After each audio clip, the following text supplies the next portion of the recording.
Alright folks, part 2. I've made it just about a mile from way down there all the way to way up here. I don't know if you can see the yellow Dollar General sign, but that's our neighborhood down that way.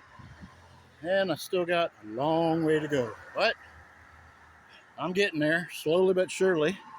Haven't ridden a bike in 20 years, and be riding my wife's pink bike with a basket, and I'm wearing a bright yellow shirt as well. Shouldn't draw too much attention to myself. My thighs tightened up right off the bat, so I'll keep you informed.